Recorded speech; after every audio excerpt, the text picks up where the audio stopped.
जीवन में शांति के लिए इंसान ना जाने कितने जतन करता है। वो खुशियाँ खरीदने की भी कोशिश करता है, लेकिन अगर कहीं सच्ची शांति मिलती है तो वो है ईश्वर का द्वार। हर हर महादेव। पावन धाम की इस यात्रा में आज हम पहुँचे हैं क्रांति धरा के नाम से मशहूर मेरठ के ऐतिहासिक श्री बाबा ओघरनाथ शिव मंदिर, जो काली पलटन के नाम से भी विख्यात है।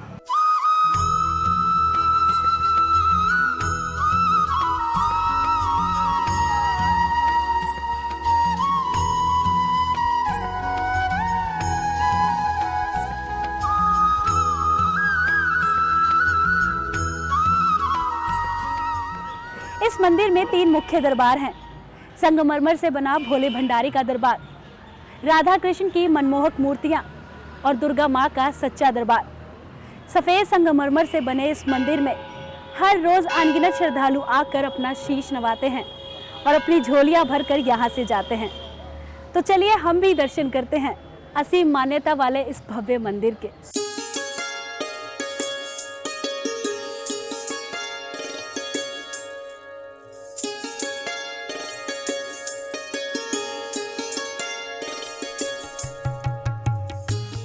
दो पावन नदियां यमुना और गंगा के बीच में बसा मेरठ एक ऐसा शहर है जिसमें कई मंदिर हैं और हर मंदिर की अपनी गाथा। इसी मेरठ में एक ऐसा मंदिर भी है जिसे ईश्वर भक्ति के साथ देशभक्ति के लिए भी जाना जाता है।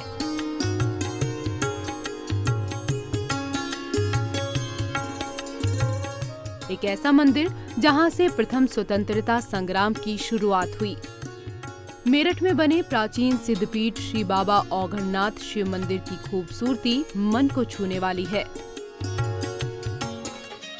भक्तजन यहाँ सूर्योदय से लेकर सूर्यास्त तक ईश्वर की महिमा गाते ही रहते हैं। वैसे तो ये मंदिर बहुत बड़ा है, लेकिन इसमें 3 दरबार मुख्य हैं। मंदिर में प्रवेश करते ही सबसे पहले जगत जननी माँ दुर्गा का सफेद संगमरमर से बना दरबार,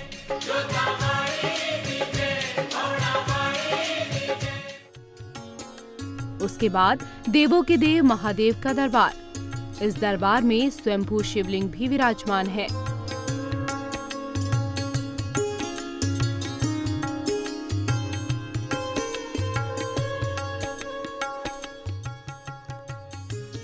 इसके बाद चलते चलते राधा के प्यारे कृष्ण कन्हैया का मनमोहक दरबार आता है।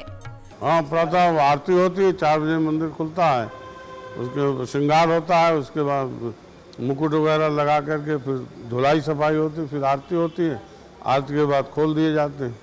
मुख्य मंदिर की आरती के बाद फिर राधा कृष्ण की आरती होती है, वो मंदिर खोल दिया था। बाद में फिर ये माता जी का मंदिर जो अभी निर्माणाधीन है, इसकी भी आरती फिर बाद में होती है।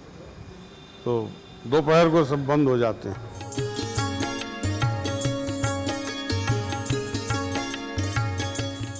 श्री बाबा ओघरनाथ शिव मंदिर में दूर दूर से श्रद्धालु दर्शन करने के लिए आते हैं। भक्तों का मानना है कि यहाँ आकर कुछ मांगने की जरूरत ही नहीं पड़ती, क्योंकि ईश्वर उनके मन की दुआएं खुद कबूल कर लेते हैं। मैं रोज आती हूँ यहाँ पे, मेरी मनोकामना पूर्ण होती है। जो मैं भगवान से मांगती हूँ वो मिलता है मुझे, और मैं रोज आती हूँ। ये बहुत प्राचीन मंदिर है। इसमें जो भी आदमी अपनी श्रद्धा से जो भी मांगे पूरी करता है, वो पूरी करता है भगवान, उसको पूर्ण रूप से वो देता है।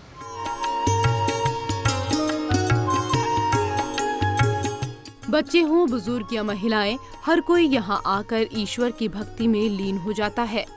ईश्वर को देखा किसी ने नहीं, पर हर कोई यही कहता है कि यहाँ ईश्वर साक्षात विराजमान है। तभी तो कोई भी भक्त यहाँ से खाली हाथ नहीं लौटता। असीम मान्यता वाले इस मंदिर में जो भी भक्त आ जाए, वो बस यहीं का होकर रह जाता है। काली पलटन मंदिर अपनी तरह का शायद पहला ऐसा मंदिर हो जिसका इतिहास ईश्वर प्रेम के साथ देश प्रेम से भी जुड़ा है। ये शिव की अमृत धरा है तो देश की आज़ादी की पावन धरा भी यही है। यही वो स्थान है जहां भगवान भोलेनाथ से आशीर्वाद लेकर देश के वीरों ने भारत माँ की आज़ादी का बिगुल बजाया था।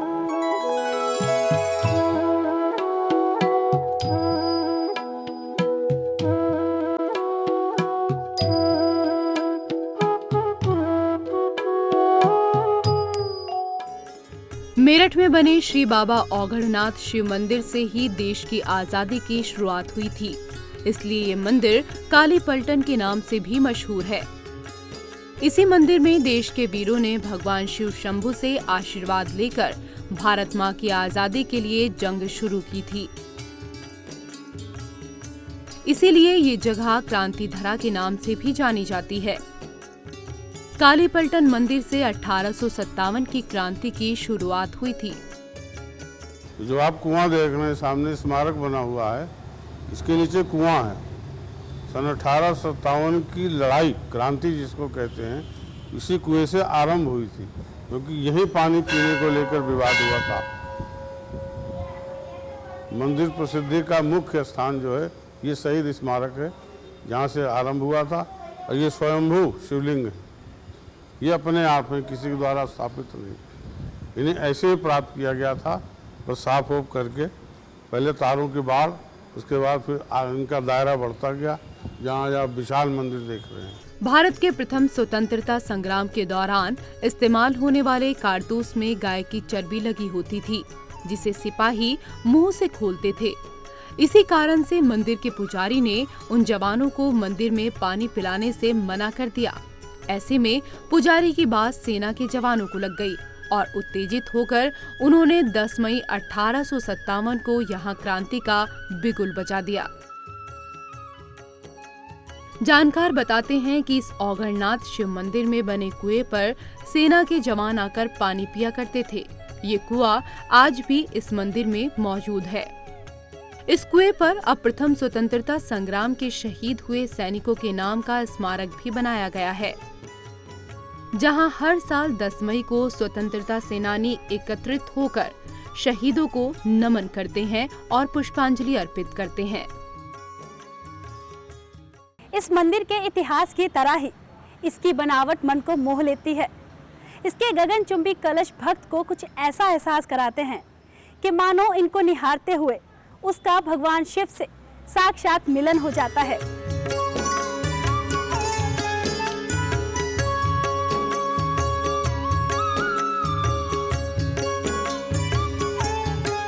श्री बाबा औघड़नाथ शिव मंदिर की खूबसूरती देखते ही बनती है।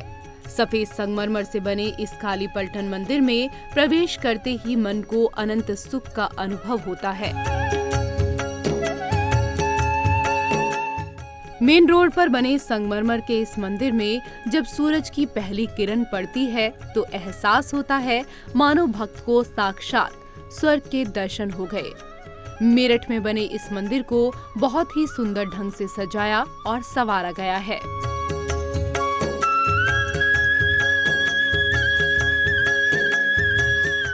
मंदिर में चारों तरफ त्रिशूल और स्वास्तिक लगाए गए हैं, जो मेन रोड की तरफ लगे हैं। मंदिर में 3 दरबार हैं। तीनों दरबारों को संगमरमर से बनाया गया है और दरबारों के ऊपर कलश भी लगाए गए हैं।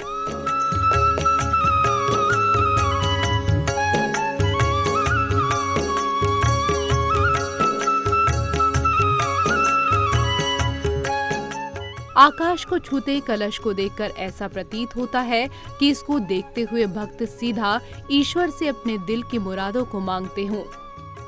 मंदिर में लगे पीपल के पेड़ पर लोग जल चढ़ाते हैं और वहां नीचे रखी हनुमान जी की मूर्ति की पूजा करते हैं। इस मंदिर में चारों तरफ पेड़ पौधे भी लगाए गए हैं, जो इस मंदिर की खूबसूरती में 4 चांद लगाते हैं।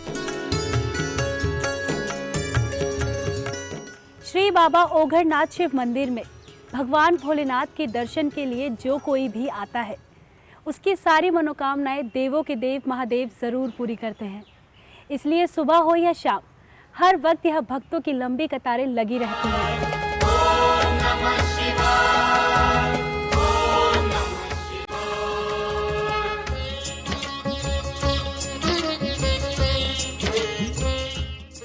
बाबा औघड़नाथ शिव मंदिर में ईश्वर की कृपा हमेशा बरसती रहती है। यहाँ भोलेनाथ के दरबार में जो कोई भी आता है, देवों के देव महादेव उसको कभी भी निराश नहीं करते। नमः शिवाय ओम नमः शिवाय, हर हर भोले नमः शिवाय। नमः शिवाय ओम नमः शिवाय, हर हर भोले नमः शिवाय। शिवरात्रि और सावन के महीने में इस मंदिर की छटा बस देखते ही बनती है। दूर दूर से श्रद्धालु सावन के महीने में इस मंदिर में जल चढ़ाकर भगवान भोलेनाथ का आशीर्वाद प्राप्त करने के लिए आते हैं। श्रद्धा है, सबका भला हो, सबके काम पूर्ण हो, यही इच्छा रहती है और होते हैं। यहाँ आके सबके काम पूर्ण होते हैं। आज तक हमारे सारे काम पूरे ही हुए हैं और उम्मीद से ज़्यादा बढ़िया हुए हैं। बहुत ज़्यादा शांति मिलती है। जिस दिन यहाँ ना हो तो ऐसा लगता है जैसे आज दिन पूरा ही हुआ। हर हर भोले नमः शिवाय। नमः शिवाय ओम नमः शिवाय, हर हर भोले नमः शिवाय। शिव मंदिर के प्रांगण में एक केले का पेड़ भी लगा हुआ है, जहां आकर भक्त मन्नत का धागा बांधते हैं। काली पलटन के इस मंदिर में भक्त ईश्वर के दर्शन के लिए लंबी लंबी कतारों में लगे रहते हैं। दूर दूर से आए भक्त जब आखिरकार भोले बाबा के दर्शन कर लेते हैं तो मानो उनके जीवन का हर कार्य पूर्ण हो गया। मंदिर दर्शन में अब वक्त है एक छोटे से ब्रेक का। ब्रेक के बाद करेंगे मंदिर के बाकी हिस्सों के दर्शन।